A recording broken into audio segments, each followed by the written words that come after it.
justicia y misericordia. Recibiendo la palabra de obediencia. Esta palabra, que no es algo escrito, es la palabra de Dios, que es Cristo hablando a nuestra mente por medio de la Escritura. Esa palabra crea en nosotros un nuevo carácter. Cuando esta palabra, la cual nos santifica y nos convierte a la verdad, nos convierte a Cristo, es de esta manera como nosotros estamos unidos a Dios. En la negación al yo, en la humillación, en la no exaltación del yo, en dejar aparte todo aquello que no exalte a Cristo, en ser humillados en el polvo de la tierra. Lo que hace la justificación por la fe. La justificación por la fe es el poder de Dios que abate en el polvo la gloria del hombre y hace por el hombre lo que éste no puede hacer por sí mismo. Sean todos bienvenidos a esta nueva edición de la Escuela Sabática. Ya nos encontramos en la lección número 3, la cual lleva por título Unidos en Cristo. Como podrán ver, en esta edición no nos encontramos juntos con Víctor. Esto es producto de las inclemencias del tiempo y otras cosas más que no nos han permitido ni siquiera poder grabarlo vía internet como lo estábamos haciendo. Así es que en esta ocasión solamente esperamos que sea así. En el nombre de Dios vamos a grabar el video en dos fases. Este mismo video estará publicado donde en primera instancia yo haré un resumen de unos 20 a 25 minutos y luego Víctor hará lo suyo y todo estará compilado en este video para que ninguno de los que están acostumbrados a verlo se resten de los comentarios que hemos estado haciendo para tenerlo como una herramienta, si ustedes lo estiman, para el comentario durante el día sábado junto a la iglesia y al mismo tiempo para nuestro propio crecimiento espiritual. Así que vamos a orar para poder comenzar con el análisis. Señor del cielo, le damos gracias, Padre, porque usted permite que podamos revisar su palabra. Guíenos, Dios, para poder comprender lo que está escrito allí por medio del Espíritu Santo, entender lo que usted quiere para nosotros, no solo de forma individual, sino que también como pueblo, como iglesia. En el nombre de Jesús, amén. Bueno, vamos a ir inmediatamente al libro de Corintios, donde allí se presenta el contexto de la lección. Nosotros ya leímos algunos versículos desde el 17 en adelante, donde Pablo manifiesta algunas situaciones importantes en relación a su mensaje a Cristo y a este crucificado como el centro del evangelio, cual le predica a los corintios. Y esto no debe dejar de ser olvidado para lo que vamos a ver ahora, por supuesto. Y antes de eso había un contexto de discordia, un contexto de conflicto, un contexto de división entre estas personas que vivían allí. Y Pablo termina diciendo en el versículo 13 en relación a este conflicto: ¿está dividido Cristo? ¿Fue crucificado Pablo por vosotros o fuisteis bautizados en el nombre de Pablo? Entonces Pablo termina de esta manera concluyendo que esta división no tiene ningún sentido, porque no es Pablo, ni tampoco, como dice el versículo anterior, ni Apolos, ni Cefas, sino que solo Cristo. Él es el centro, Él es el que los ha traído por medio de su Espíritu Santo. Es por eso que el versículo central de la lección de la escuela sabática nos llevaba al versículo 10, el cual dice lo siguiente, dice: les ruego, hermanos, por el nombre de nuestro Señor Jesucristo, que hablen todos una misma cosa, dice acá, y que no haya entre ustedes divisiones, antes bien estén perfectamente unidos en la misma mente y en el mismo parecer. Y la pregunta interesante acá es: ¿se puede lograr esto? ¿Se puede tener una misma mente y un mismo parecer? Estamos entendiendo que mente y parecer son más bien, la mente en este caso es aquellos pensamientos que están en nuestra mente, valga la redundancia, en nuestro corazón, y que han sido albergados allí producto de las elecciones o producto de la educación que nosotros hemos adquirido en nuestra vida. Por lo tanto, eso que está en nosotros como conocimiento preconcebido es el mismo que tiene mi hermano, mi hermana dentro de la iglesia, mi familia. Y por otro lado, y todavía más complejo, parece ser el mismo parecer, es decir, las mismas elecciones, porque en el significado de esta palabra parecer, en el lenguaje en el cual Pablo lo escribe, tiene que ver con las acciones, con la elección, con lo que nosotros hacemos. Por lo tanto lo que yo creo como lo que yo hago ¿Estad inclinado en la misma línea junto con mis hermanos? Es una tremenda pregunta. Y si no es así, porque en realidad probablemente ese sea el diagnóstico, ¿cómo es que finalmente llegamos a tener no tan solo los mismos criterios, sino que también las mismas elecciones y acciones? Es por eso que debemos estudiar con profundidad lo que el Señor nos presenta acá. Hay una cita la cual está en el libro Reflejemos a Jesús del 5 de julio. Dice acá: insto a nuestros hermanos a dejar de criticar y de hablar mal. Sin duda que cuando no hay el mismo criterio y no hay el mismo sentir, no está el mismo espíritu ni la verdad en los corazones de los hermanos, existe crítica. Y esta crítica puede ser bastante ácida y terrible, aquellos que han experimentado esto. Y acudir a Dios, dice acá, en vez de esto, acudir a Dios en ferviente oración. Entonces se nos recomienda ir a una ferviente oración, pidiendo que ayude a los que se equivocan.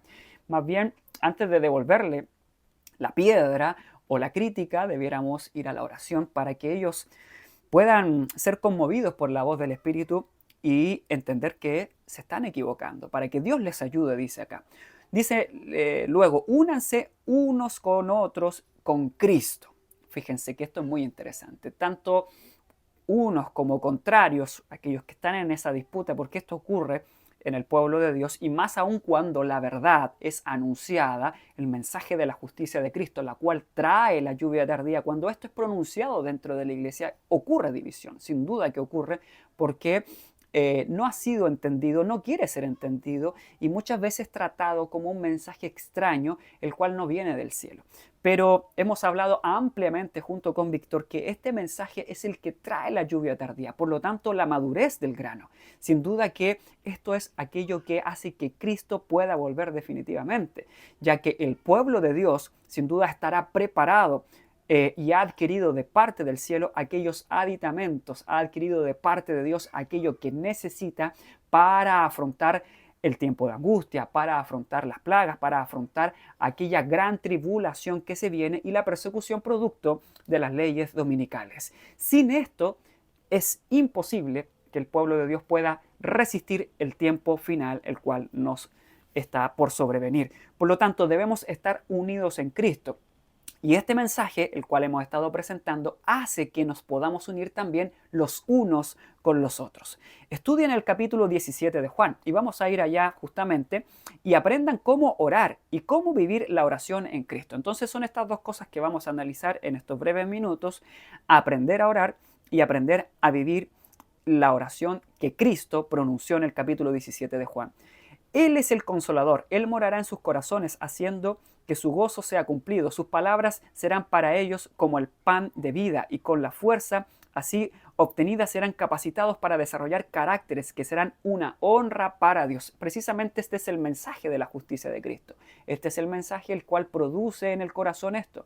Cuando existe un espíritu débil, debemos mirar a la cruz. Cuando caemos en la tentación, debemos mirar a la cruz y a través de la oración esto se puede producir en nosotros, caracteres transformados por la gloria de Dios. Un perfecto compañerismo cristiano existirá entre ellos. Producto de esto, se verá en sus vidas el fruto que siempre aparece como resultado de la obediencia a la verdad, que es, sin duda, el amor entre los hermanos. Esto lo experimentamos en espíritu y en verdad con Víctor y con muchos otros que están hoy día predicando y viviendo el mensaje de la justificación por la fe. Sin duda que es un bálsamo también para nuestra propia familia frente a las dificultades de la vida, frente a los problemas que pueden suceder tanto en la familia, en forma externa, en las circunstancias y por supuesto en lo espiritual.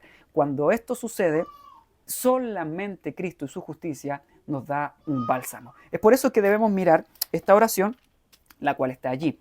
Antes de eso vamos a leer Juan 4, versículos 23 y 24, donde exactamente dice lo mismo que Pablo escribió, en este caso a los Corintios, en relación a la unidad en mente y en acción, en parecer, dice allí.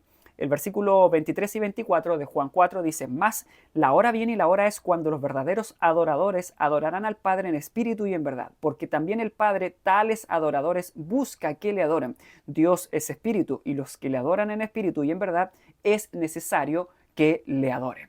Entonces aquí se aclara exactamente esas dos dimensiones, en espíritu y en verdad. En verdad podemos estar hablando lo mismo que Pablo decía en relación a la mente, lo que está en nuestra mente, nuestros criterios, nuestras decisiones, que están basadas absolutamente en aquello que creemos. Por lo tanto, la verdad es aquello que creemos. Nuestra mente es aquello que creemos. ¿Y qué es lo que creemos? Lo que conocemos. Y si conocemos a Cristo, creeremos en Él y cobraremos sus promesas. De lo contrario, no cobraremos nada si es que no conocemos la verdad. Por lo tanto, debemos estar unidos en la mente de Cristo.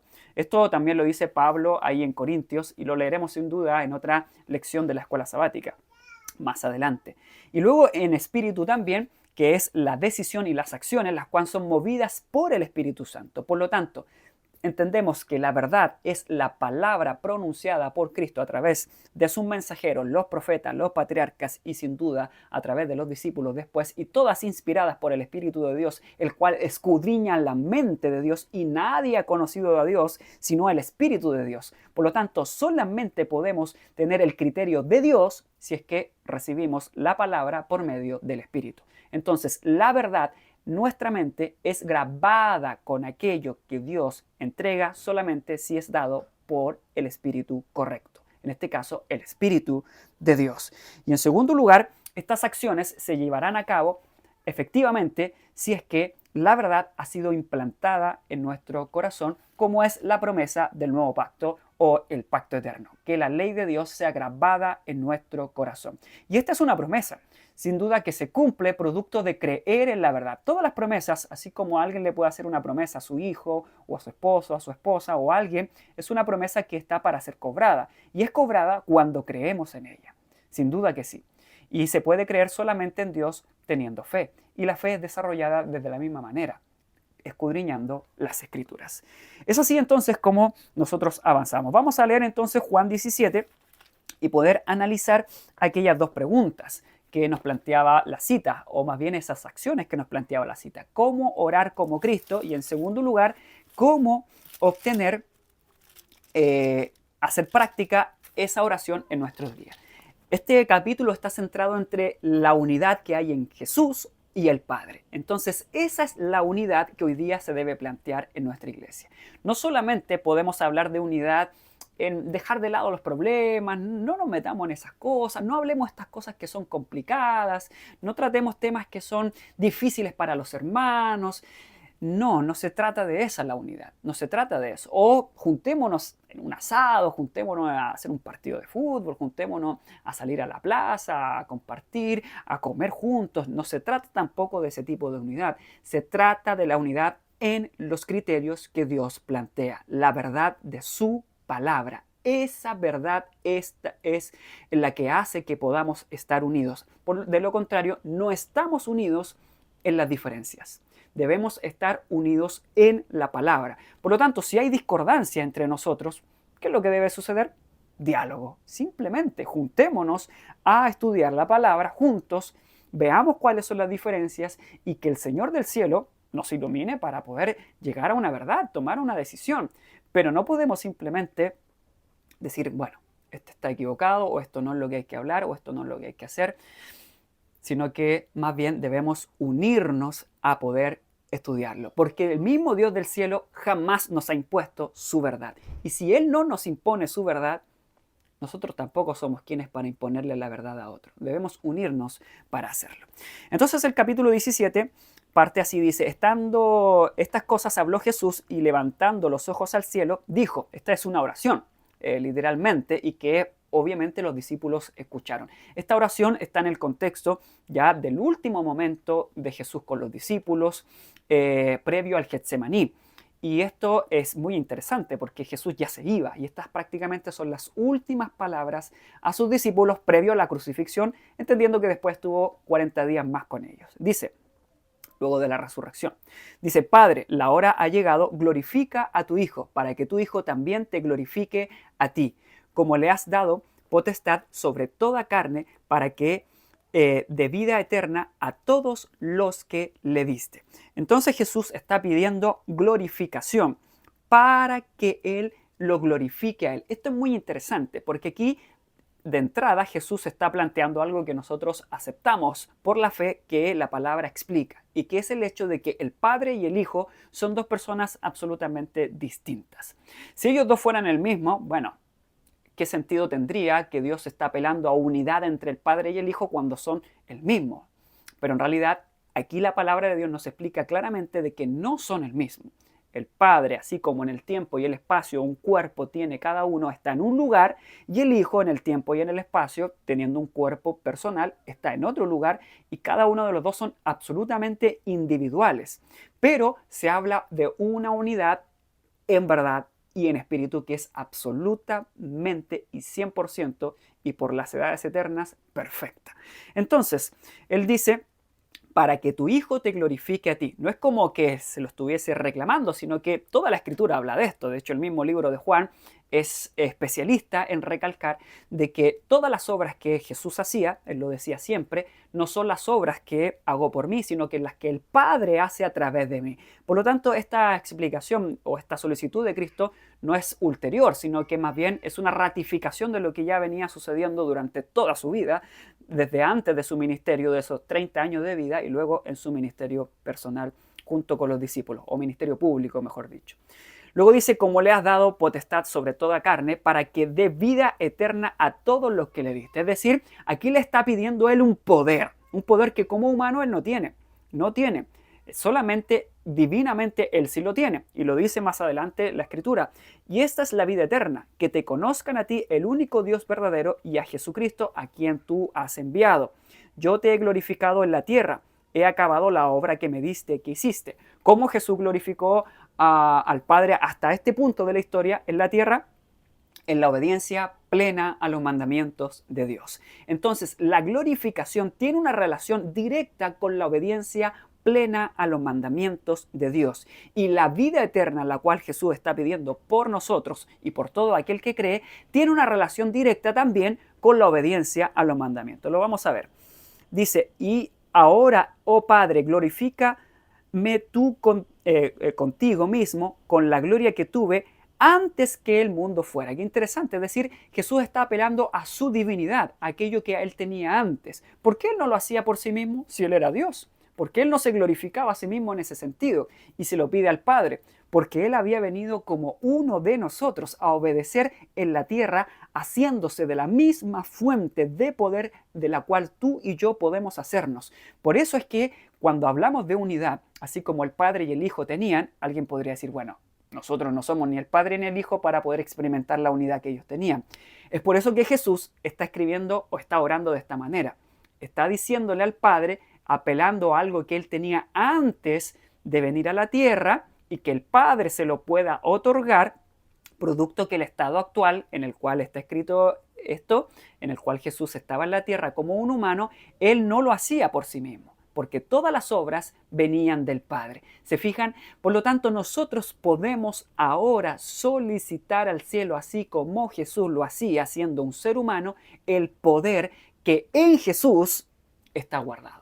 Por eso, el versículo 3 dice que la vida eterna depende de conocer al Padre y al Hijo. Entonces, cuando conocemos al Padre y al Hijo, podemos recibir de ellos su propia naturaleza. Esto Pedro lo dice claramente, participantes de la naturaleza divina. Jamás llegamos a ser dioses, sino que más bien participamos de su naturaleza. ¿Qué significa esto? Él nos da sus atributos. Y uno de sus atributos, absolutamente, es la obediencia a los mandamientos de Dios. Entonces dice acá, he manifestado tu nombre a los hombres que el mundo me diste, tuyos serán y me los diste, y han guardado tu palabra. Fíjense lo que dice acá. Han guardado tu palabra. Qué gloria, qué gozo es que alguno de nosotros pueda algún día recibir esas palabras directamente del Señor. Has guardado mi palabra. Pero hoy día puede hacerlo. Puede decirnos a nosotros, has guardado mi palabra. Y aquí Jesús no está mintiendo. Jesús no está mintiendo. Él está hablando claramente de aquellos que están inscritos en el libro de la vida. Él está hablando como cuando aquí está adelantando su obra ministerial en el santuario celestial, la cual está haciendo ahora justamente por nosotros. Y Él recibe en el cielo solamente a los guardadores de los mandamientos. No como una obra previa para que Él nos acepte en el cielo, sino que por el contrario, Él nos acepta en el cielo y nos redime nos expía nuestros pecados, nos limpia y nos purifica y nos hace obediente a los mandamientos en ese mismo lugar, porque hemos recibido la sangre que está delante y sobre el propiciatorio en el cielo. Es por eso que Él presenta a los guardadores de los mandamientos de Dios desde ese lugar, desde el lugar santísimo en el cielo. Cuando nosotros vamos allá, recibimos esa obediencia y somos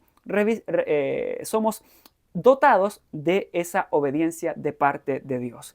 Ahora han conocido que todas las cosas que me has dado son de ti, porque la palabra que me diste las has dado, y ellos han recibido y en verdad han conocido que salí de ti y han creído que tú me enviaste. Esto es absolutamente trascendental. Creer que Cristo viene del Padre, creer en sus palabras. Yo ruego por ello, no por el mundo, sino por los que me diste, porque son tuyos son. Y todo lo mío es tuyo, y lo tuyo mío, y yo soy glorificado en ellos, dice acá. Y ya no estoy en el mundo, pero estos están en el mundo, y yo a ti vengo, Padre Santo, a los que me has dado, guárdalos en tu nombre, para que sean uno así como nosotros somos uno. Esta es la oración de Jesús, que sean uno. Jesús y el Padre son uno. ¿En qué contexto? En la obediencia plena a los mandamientos de Dios. Jesús parte su discurso de esta manera. Yo he guardado las cosas. Jesús es el guardador de la ley. Jesús glorifica al Padre de esta manera. Si Él no hubiese obedecido los mandamientos de Dios, no podría decir estas cosas. Por lo tanto, de la única manera en que nosotros estemos en unidad con el Padre y con el Hijo, antes de estar con nuestro prójimo, porque eso es primero, de la única manera es que nosotros recibamos la obediencia a la ley. Por lo tanto, la unidad con la iglesia, con los hermanos, con los que están en disputa, en la misma familia personal, está salvaguardada en la obediencia a la ley de Dios. Si eso no existe en nuestro medio, jamás va a haber unidad. Por lo tanto, debemos exaltar la ley de Dios, y esto está exaltado en el mensaje de la justificación por la fe, el cual viene Cristo para darnos obediencia a cada uno de nosotros. De lo contrario, siempre estaremos hablando de una salvación en el pecado y no del pecado, como dice la Escritura en el libro de Mateo, que es el nombre que se le coloca al Hijo de Dios, Jesús, y Él lo salvará de sus pecados, no en sus pecados, de sus pecados. Y para poder salvarnos de nuestros pecados, el Señor necesita que estos pecados, o más bien, Él saca los pecados y coloca donde allí antes había oscuridad, ahora coloca luz. Donde había suciedad, coloca limpieza. Donde había muerte, ahora coloca vida. Y la vida está en Cristo. Él es la vida. Por lo tanto, la obediencia a los mandamientos de Dios no es otra cosa que recibir a Cristo en el corazón. Por lo tanto, en ese sentido, es como estamos unidos con Dios. Y todos aquellos que buscan a Cristo de esta manera estarán unidos. En eso no hay ninguna contradicción. Estarán unidos, estaremos unidos en espíritu, en verdad, como dijo Jesús a la mujer samaritana, o en mente y propósito, o en acción, como dijo Pablo a los Corintios, solamente cuando la ley de Dios esté grabada en nosotros. Dice luego más adelante, yo les he dado en el versículo 14 tu palabra y el mundo los aborreció porque no son del mundo, como tampoco yo soy del mundo. No ruego que los quites del mundo, sino que los guardes del mal. Él nos dio su palabra como el único sustento. No son del mundo, como tampoco yo soy del mundo. Santifícalos en tu verdad. La única manera de ser santificados, de poder ingresar al cielo, es recibiendo la palabra de obediencia. Esta palabra, que no es algo escrito, es la palabra de Dios, que es Cristo hablando a nuestra mente por medio de la Escritura. Esa palabra crea en nosotros un nuevo carácter. Cuando esta palabra, la cual nos santifica y nos convierte a la verdad, nos convierte a Cristo, es de esta manera como nosotros estamos unidos a Dios. Como tú me enviaste al mundo, así yo los envío al mundo. Por ellos yo me santifico a mí mismo, para que también ellos sean santificados en la verdad. Jesús es santificado por medio de aquella obra que hizo previamente y luego su muerte en la cruz. Esta era la manera en la cual Cristo se santifica. Y de esa manera Él nos regala su santidad. No es que nosotros tengamos que experimentar una obediencia por nosotros mismos o una muerte en la cruz por nosotros mismos. No, eso no tiene ningún sentido. Sino que Él lo hizo por nosotros y nos regala este poder y nos regala esto a cada uno de nosotros para esa unidad con el cielo. Porque finalmente, ¿cómo estaremos en el cielo si no existe ninguna relación con el Dios del cielo? Para poder ir allá debemos estar perfectamente unidos en la verdad. Y la única manera, hermanos, es que podamos recibir la promesa del nuevo pacto, guardada en nuestro corazón. Leo esta última cita para finalizar, donde aquí dice, de acuerdo al versículo 24, Padre, aquellos que me has dado, quiero que donde yo estoy también ellos estén, para que vean mi gloria que me has dado, porque me has amado desde antes de la fundación del mundo. Gloria a Dios, porque Elena White termina diciendo en relación a esto, oh, cómo anhelaba la cabeza divina tener a su iglesia consigo. Participaron con Él en su sufrimiento y humillación, y el gozo máximo de Cristo es tenerlos consigo para que sean participantes de su gloria. Cristo demanda el privilegio de tener una iglesia consigo, una iglesia obviamente unida, como Pablo también lo plantea ampliamente ahí en el libro de Corintios, en el libro de Efesios, como un cuerpo, como una iglesia construida sobre la roca, la cual es Cristo. Aquellos que me has dado, quiero que donde yo estoy también ellos estén conmigo. Tenerlos con Él está de acuerdo a la promesa del pacto y con el convenio que hizo con su Padre antes de la fundación de este mundo. Que Dios les bendiga y quédense para escuchar también el comentario que Víctor va a hacer. Vamos a hacer una oración para finalizar. Señor del cielo, gracias Padre porque podemos alcanzar esta unidad en usted. Podemos alcanzar la unidad solamente a través de Cristo y sus méritos. A través de esta oración podemos recibir y comprender, Señor, que nuestra única parte en aquello que debemos hacer para poder relacionarnos y comportarnos como debemos como hermanos es que usted produzca en nosotros el querer como el hacer por su buena voluntad. Y esto es por medio de la palabra, de la verdad, la cual crea en nosotros nuevas conciencias, nuevos hábitos, nuevas acciones. Le permitimos, Dios, y le pedimos, Dios, que usted pueda hacer esto en nuestra mente. Gracias, Dios, gloria a su Hijo. Damos gloria por su Hijo, por aquello que Él ha hecho por nosotros. Y lo rogamos que cada uno de los hermanos pueda buscar su palabra para que así, de esta manera, podamos estar unidos. Y no a través de fórmulas humanas, sino que a través de lo que la palabra de Dios presenta como la verdadera unidad. Se lo rogamos, Dios, en el nombre de Jesús. Amén. Buenas noches, el Señor le bendiga nuevamente. Tenemos nuevamente esta oportunidad de compartir con ustedes la lección de la escuela sabática. Una oportunidad que nos da el Señor para poder levantar una vez más a Cristo. Esta lección que tenemos como título Unidad en Cristo nos va a nosotros a dar una visión acerca de lo que realmente el apóstol Pablo comprendía en relación a lo que es la verdadera unidad en la fe, en la verdad del Evangelio, que es la comprensión a la cual el apóstol Pablo llegó después de concluir que ni la sabiduría, ni la elocuencia, ni la ciencia podían reemplazar el Evangelio de la cruz. Y es por eso que el apóstol entiende que al comprender este Evangelio, todos pueden llegar a la unidad de la fe y a la medida y a la estatura de varones perfectos en Cristo Jesús. Así que vamos a orar para que podamos entonces dar inicio a esta lección y el Señor le bendiga a cada uno de ustedes también por compartir con nosotros, por estar atentos a cada comentario, cada repaso que nosotros hacemos para que Cristo pueda ser presentado delante de nosotros. Así que oramos para recibir la bendición del Señor. Amoroso Dios y Padre Celestial, en el nombre de Jesús queremos pedirle, Padre, primeramente el perdón de nuestros pecados y rogar, Señor, en esta hora su dirección, la promesa maravillosa de su Espíritu para que podamos comprender la verdad que usted nos ha revelado, Señor, a través de su palabra, para que podamos contemplar a Cristo en su hermosura y santidad. Y al contemplarle, Señor, podamos verle de tal manera que podamos ser transformados de gloria en gloria a su misma imagen. Ayúdanos, Señor, y a recibir las promesas, Señor, que usted tiene dadas, para que podamos entonces apropiarnos de ellas, Señor, no resistiéndonos, sino cediendo a la maravillosa obra de tu Espíritu. Te lo pedimos en el nombre de Jesús. Amén.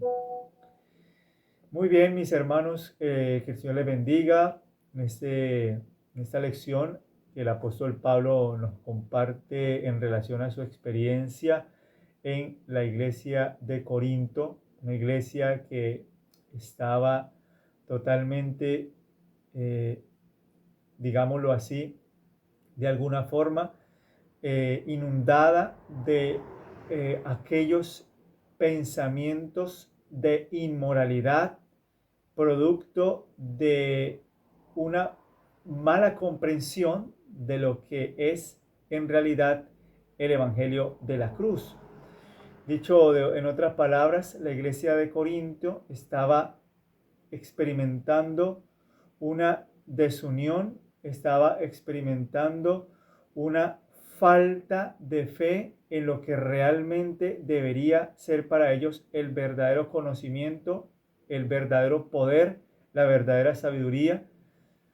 Y es por eso que el apóstol Pablo va a esta iglesia con un pensamiento totalmente diferente al que él había adoptado, como dijimos en lecciones anteriores, a la retórica que él había adoptado o adaptado al conocimiento, a la filosofía, a la elocuencia, para persuadir a aquellos en el Areópago de Atenas, donde él, sabemos nosotros que no tuvo fruto, porque presentó simplemente la sabiduría humana en vez de, contrariamente, a presentar la cruz de Cristo. En esta comprensión es que el apóstol Pablo entonces puede decirnos a nosotros en 1 Corintios capítulo 1 versículos 12 al 17 lo siguiente.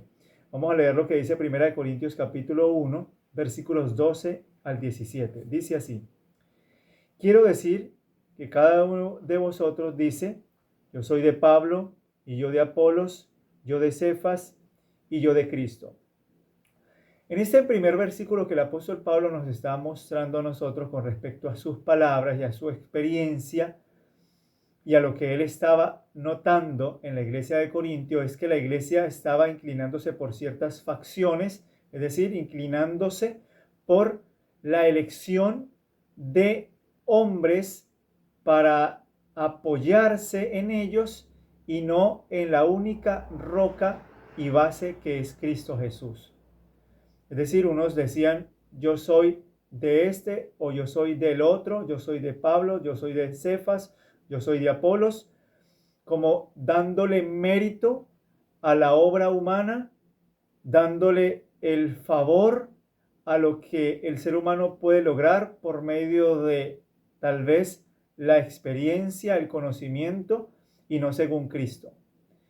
Y es por eso que el apóstol Pablo comprende que estas facciones a las cuales estaban dados los corintios produciría obviamente una desunión. No llevaría a la iglesia de Corinto a experimentar una verdadera unidad en Cristo Jesús. Porque el apóstol Pablo dice en el versículo 14, dice: doy gracias a Dios de que a ninguno de vosotros he bautizado, sino a Crispo y a Gayo, para que ninguno diga que fuisteis bautizados en mi nombre. En otras palabras, para que ninguno se incline en favor de Pedro, de Pablo, de Cefas, de Apolos, y en este caso de Pablo, como si Pablo hubiese sido el instrumento por medio del cual ellos hubiesen recibido la salvación, como si Pablo fuese aquel por medio del cual ellos tuviesen que afirmarse para recibir consuelo que solamente viene de la cruz de Cristo, para recibir salvación y justificación que solamente viene por la obra de la muerte del Salvador. En ningún hombre podían encontrar lo que en Cristo sí podían encontrar. Y entonces el versículo 15 dice, para que ninguno diga que fuisteis bautizados en mi nombre, también bauticé a la familia de Estéfanas. De los demás no sé si he bautizado a algún otro. Pues no me envió Cristo a bautizar. Noten lo que el apóstol Pablo va a afirmar acá. Pues no me envió Cristo a bautizar, sino a predicar el evangelio, no con sabiduría de palabras, para que no se haga vana la cruz de Cristo. En otras palabras, el apóstol Pablo está haciendo énfasis en que la sabiduría de palabras no es el medio para atraer a las personas al conocimiento de la verdad. No es la elocuencia, no es la sabiduría. En otra palabra, el apóstol Pablo está trayendo a su mente su experiencia allá en Éfeso, su experiencia en Atenas, donde él utilizó la retórica, los argumentos, la sabiduría y el conocimiento para persuadir a las personas, donde tal vez no es que no haya conseguido ningún fruto, pero hubo poco fruto. No logró lo que el apóstol Pablo pudo haber logrado si hubiese exaltado la cruz del evangelio, la cruz de Cristo. Cristo en la cruz es el evangelio. Y de esa forma, todo aquel que puede contemplar a Cristo, entonces puede dar fe de que solo por medio de él puede recibir el perdón y la justificación, de tal manera que nadie pueda decir yo soy de este o yo soy del otro, sino que Cristo se ha presentado delante de nosotros como el único medio de salvación. Y al presentar a Cristo en la iglesia, entonces todos podamos contemplarle como el autor y consumador de nuestra fe. No hay otra forma. Por eso es que si esto no se hace, entonces la cruz de Cristo se hace vana, se pierde el poder del evangelio. Pero el apóstol Pablo exhorta a los corintios a que ellos comprendan de que el apóstol Pablo no vino a bautizar. Es decir, no vino a exaltarse así como un instrumento para ganar almas y entonces las personas puedan centrar su vista en el hombre y decir, wow, qué elocuencia, qué forma de persuadir a las personas para que se bauticen. Mira cuántas personas ha bautizado el apóstol Pablo. No, el apóstol Pablo no está aquí centrando su sabiduría o el evangelio en bautizar personas, aunque no quiere decir que eso no sea importante, pero para el apóstol Pablo no es ni siquiera algo en lo cual él deba de afianzar su fe. No es en la ganancia de almas, no es en el bautizar, no es en el persuadir, sino en levantar y predicar la cruz de Cristo. Porque la promesa es, Cristo lo prometió, y si yo fuere levantado, y lo hemos repetido anteriormente, a todos atraeré a mí mismo. Eso lo dice Juan capítulo 12. Y esa es la forma en que el apóstol Pablo iba a proceder con los corintios. ¿Para qué? Para que la cruz de Cristo pueda ser para ellos el verdadero conocimiento, el verdadero poder. Entonces no está en bautizar la verdadera sabiduría de un ministro. No es en ganar almas. De eso no se trata el ministerio. El ministerio se trata de exaltar a Cristo y a este crucificado. Y esa cruz de Cristo, ese poder de salvación, ese evangelio maravilloso, traerá a las personas arrepentidas por los pecados que crucificaron al Salvador. Y cuando la persona es llevada delante de la cruz, arrepentida por sus pecados, en un sincero arrepentimiento, entonces comprende que el pecado realmente es tan malo, que el pecado es tan odioso, que pueda exclamar delante de la cruz y decir que es el pecado para que exigiera tal víctima o tal sacrificio por nosotros las víctimas. ¿Qué es el pecado? Odiemos el pecado, aborrezcamos el pecado y entonces por la gracia de Dios y la justicia de Cristo podamos tener victoria sobre el pecado. Vidas perfectas en Cristo Jesús, verdadera unidad en la fe de la palabra.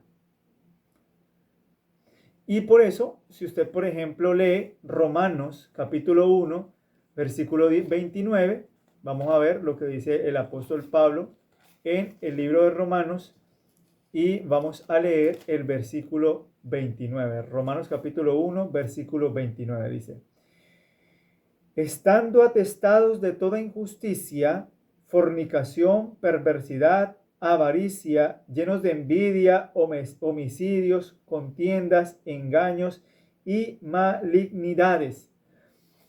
A ver, ¿por qué leemos este versículo? Porque esa era la experiencia que estaba pasando en Corinto. Los corintios, además de lo que el apóstol Pablo habla en Romanos, que es la experiencia de aquellos que han cambiado la verdad de Dios por la mentira y que han presentado sus cuerpos como vergüenza delante de Dios, era lo único que también los corintios estaban experimentando, porque en los corintios también se estaba promoviendo la inmoralidad, de tal manera que estaban siendo llevados a participar de cultos tan perversos, donde se adoraba a esta diosa Afrodita y se hacían reuniones, como si estas reuniones en estos prostíbulos los pudiese a ellos hacer participar de algo que tal vez no podían encontrar sino en medio de la abundancia de la inmoralidad, de la injusticia. Por eso el apóstol Pablo también dice en 1 Corintios capítulo 6, versículo 9: ¿no sabéis que los injustos no heredarán el reino de Dios? No erréis, ni los fornicarios, ni los adúlteros, ni los afeminados, ni los que se echan con varones, ni los ladrones, ni los ávaros, ni los borrachos, ni los maledicientes, ni los estafadores heredarán el reino de Dios. Y estos erais algunos, mas ya habéis sido lavados, ya habéis sido santificados, ya habéis sido justificados en el nombre del Señor Jesús y por el Espíritu de nuestro Dios. En otras palabras, el perdón de Dios, el perdón de Cristo, el verdadero evangelio, trae a nosotros santificación y justificación por medio de la obra del Espíritu de Dios. Eso es lo que hace el evangelio en contraste con aquellas prácticas fornicarias, de avaricia, de borrachera, de orgías que habían estado ocurriendo en medio de la iglesia de Corinto como una evidencia de la incredulidad y de la inmoralidad. Y es por eso que vamos a leer 1 Corintios capítulo 1. Vamos a leer 1 Corintios capítulo 1, versículo 10 y notemos lo que dice la palabra de Dios. Os ruego pues, hermanos, por el nombre de nuestro Señor Jesucristo, que habléis todos una misma cosa y que no haya entre vosotros divisiones, sino que estéis perfectamente unidos en una mente y en un mismo parecer.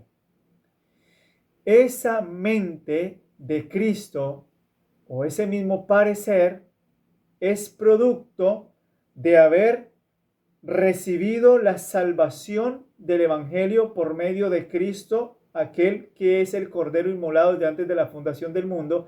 Habiendo recibido esa salvación, entonces el ruego, la oración del apóstol Pablo, ¿qué es lo que ruega el apóstol Pablo después de haberles revelado en 1 Corintios capítulo 1, versículo 4 hasta el 9, la fidelidad de Dios? En otras palabras, el apóstol Pablo a los corintios les revela la fidelidad de Dios, su gracia sobreabundante, gracia dada a los hombres a través de Cristo desde antes de la fundación del mundo, como la manifestación de su pacto eterno, donde el apóstol Pablo dice: gracias doy a Dios siempre por vosotros, por la gracia de Dios que os fue dada en Cristo Jesús. ¿Cuándo fue dada esa gracia? Desde antes de la fundación del mundo.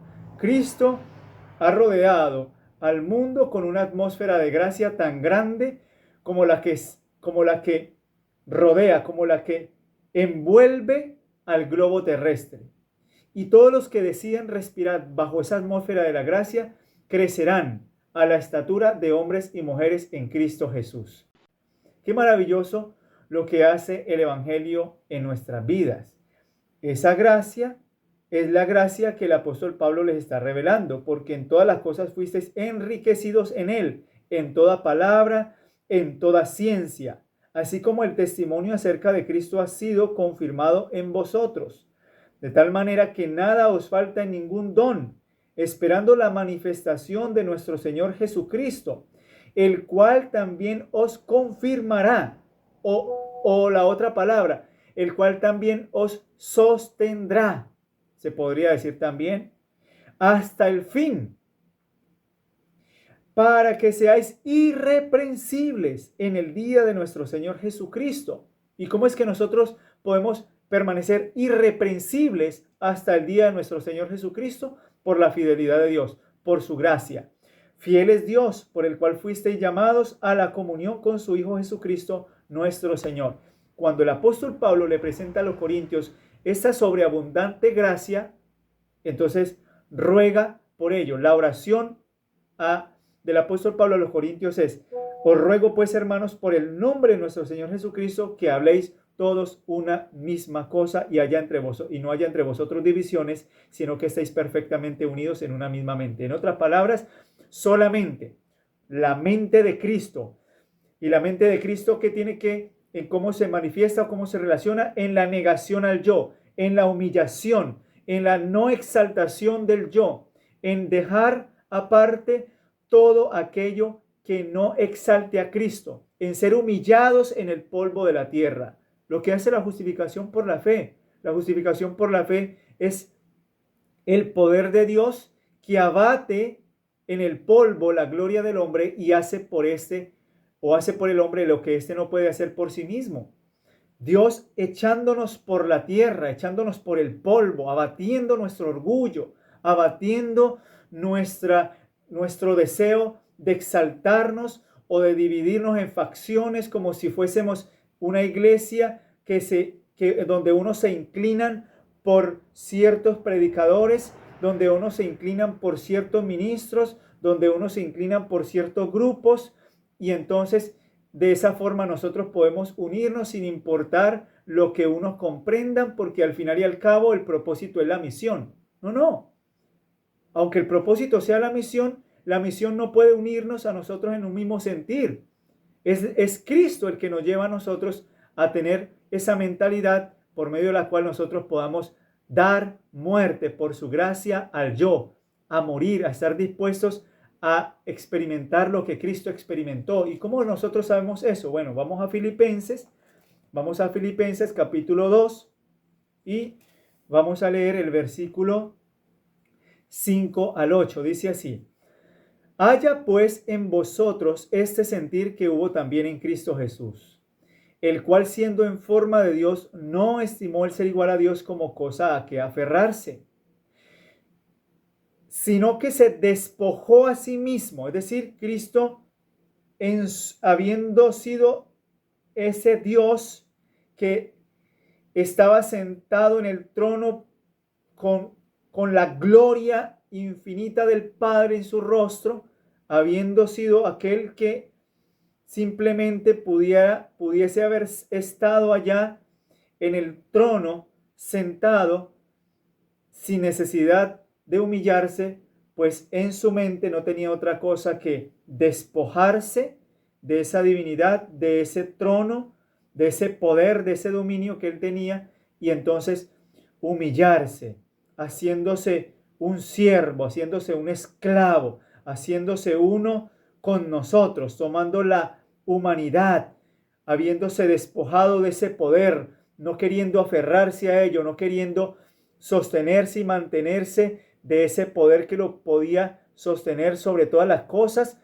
sino que más bien decide rebajarse, decide humillarse a tal punto que es hecho semejante a los hombres, aún menor que los ángeles, ser semejante a nosotros, tomando la naturaleza del hombre, para que por medio de la muerte pudiera vencer al que tenía el imperio de la muerte, esto es, al diablo. Esa naturaleza humana de Cristo, esa humanidad, es aquella que usted y yo tenemos y de la cual Cristo participó, porque no hay otra humanidad, no hay otra esencia, sino la de ser completamente un hombre, sometiéndose completamente a la voluntad del Padre, despojándose completamente, vaciándose de su divinidad entonces no escatimó el ser igual a Dios como cosa que aferrarse, sino que se despojó de esa divinidad y se hizo un esclavo, se hizo un siervo, y estando en la condición de hombre, dice que se humilló, haciéndose obediente. En otras palabras, tener esa mente de Cristo, tener esa unidad en Cristo solamente se puede lograr por medio de la humillación, por medio de la muerte al yo, para que entonces nosotros podamos ser obedientes, así como Cristo fue obediente hasta la muerte y muerte de cruz. Ese es el propósito, esa es la finalidad, esa es la mente que Cristo quiere que nosotros podamos tener, la mente de Cristo. Vamos a leer 2 de Corintios, capítulo 11, versículos 23 al 28. Noten lo que dice la palabra de Dios en 2 de Corintios, capítulo 11, y vamos a leer los versículos 23 al 28. Es interesante lo que el apóstol Pablo nos presenta aquí en estos versículos de 2 de Corintios capítulo 11. Dice así, 2 de Corintios capítulo 11, versículos 23 al 28. Son ministros de Cristo como si estuviera loco hablo, yo más en trabajo más abundante, en azotes sin número, en cárceles, más en peligros de muerte muchas veces. De los judíos 5 veces he recibido 40 azotes menos uno. 3 veces he sido azotado con varas, 1 vez apedreado, 3 veces he padecido naufragio, 1 noche y 1 día he estado como náufrago en alta mar. En caminos muchas veces, en peligros en ríos, peligros de ladrones, peligros de mi nación, peligros de los gentiles, peligros en la ciudad, peligros en el desierto, peligros en el mar, peligros entre los falsos hermanos, en el trabajo, en la fatiga, en muchos desvelos, en hambre y sed, en muchos ayuno, en frío y en desnudez. Además de otras cosas, lo que sobre mí se agolpa cada día, la preocupación por todas las iglesias. Así que qué interesante que el apóstol Pablo en 2 de Corintios nos muestra a nosotros que todo esto, el apóstol Pablo lo soporta por la preocupación que él tiene para con su iglesia, por la preocupación que él tiene de que ninguno tropiece, de que ninguno se gloríe, sino en el Señor. Porque el apóstol Pablo dice, ¿quién enferma y yo no enfermo? ¿A quién se le hace tropezar y yo no me indigno? Si es necesario gloriarse, me gloriaré en lo que es de mi debilidad. En otra palabra, el apóstol Pablo simplemente se gloría en la debilidad, en la humanidad que experimenta el poder del evangelio y que al experimentarlo puede someterse a cualquier tipo de peligro, de persecución, de angustia, siendo esta la causa de tener la mente de Cristo, de tener esa experiencia que experimentó el Señor, como ese sentir que hubo solamente en Él. Así que qué maravilloso lo que el apóstol Pablo nos está mostrando a nosotros, esa unidad es una unidad que solamente se puede lograr por medio de nuestro Salvador amado. Y quiero terminar, mis queridos hermanos, con Efesios capítulo 3, Efesios capítulo 4, versículos 4 en adelante. Noten lo que dice Efesios capítulo 4, versículo 4 en adelante. Dice, un cuerpo y un espíritu. Vamos a leer desde el versículo 3 porque está muy interesante. Solícitos en guardar la unidad del espíritu en el vínculo de la paz. Un cuerpo y un espíritu, como fuisteis también llamados en una misma esperanza de vuestra vocación. Un Señor, una fe, un bautismo. En otras palabras, hay solamente un evangelio. El evangelio de la justificación por la fe. El evangelio que Pablo defendió en los Gálatas. Ese evangelio es el evangelio que trae verdadera libertad, verdadera unidad. No puede haber unidad en un evangelio diferente. No se puede predicar de de un evangelio que exalte al hombre, que exalte nuestra capacidad, lo que nosotros tenemos, lo que nosotros podemos obtener, lo que nosotros podemos lograr, sino un evangelio que exalta a Cristo, que exalta el verdadero Cristo, que transforma y que nos habilita para vivir una vida sin pecado y presentarnos de manera perfecta delante de Dios. Un Señor, una fe, un bautismo, un Dios y Padre de todos, el cual es sobre todos y por todos y en todos. Pero a cada uno de vosotros fue dada la gracia conforme a la medida del don de Cristo, por lo cual dice, subiendo a lo alto, llevó cautiva la cautividad y dio dones a los hombres. ¿Cuáles son esos dones? Esos dones son aquellos dones que se manifiestan por medio de la justicia. Y Cristo imparte ricos dones a los hombres, impartiendo el inapreciable don de su justicia al desvalido agente humano. La justicia se manifiesta en la obediencia a todos los mandamientos de Dios. Y eso de que subió, ¿qué es? Sino que también había descendido primero a las partes más bajas de la tierra. El que descendió es el mismo que también subió por encima de todos los cielos para llenarlo todo.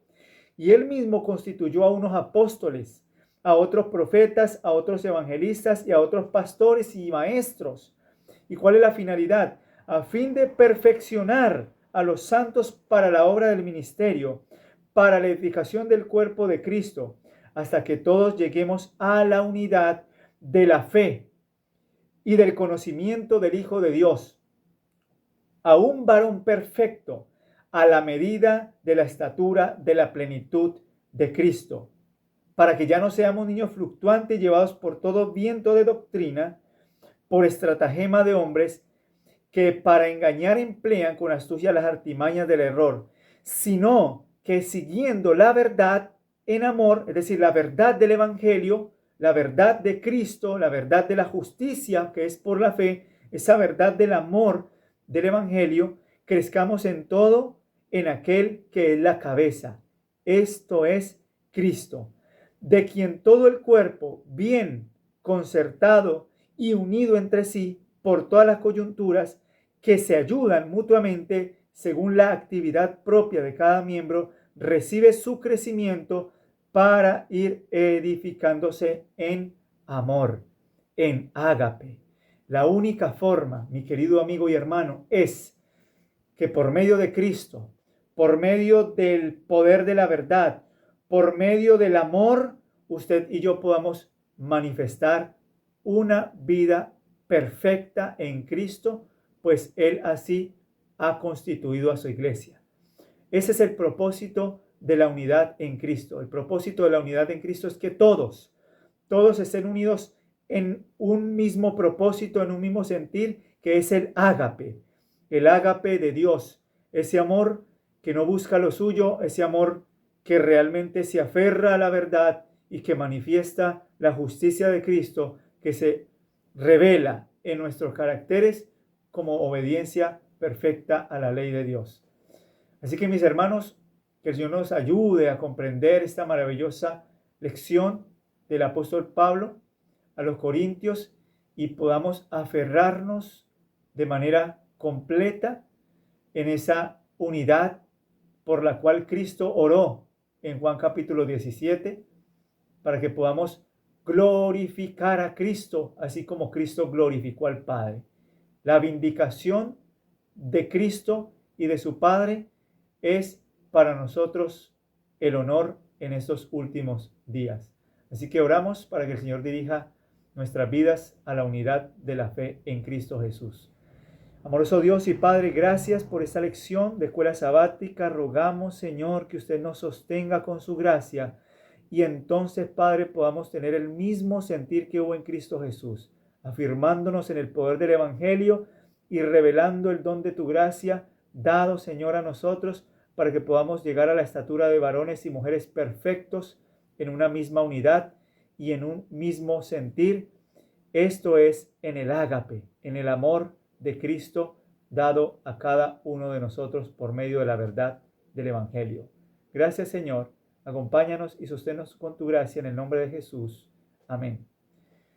Mis hermanos, que el Señor les bendiga y les sostenga con poder y podamos entonces vernos en otra oportunidad. Justicia y misericordia.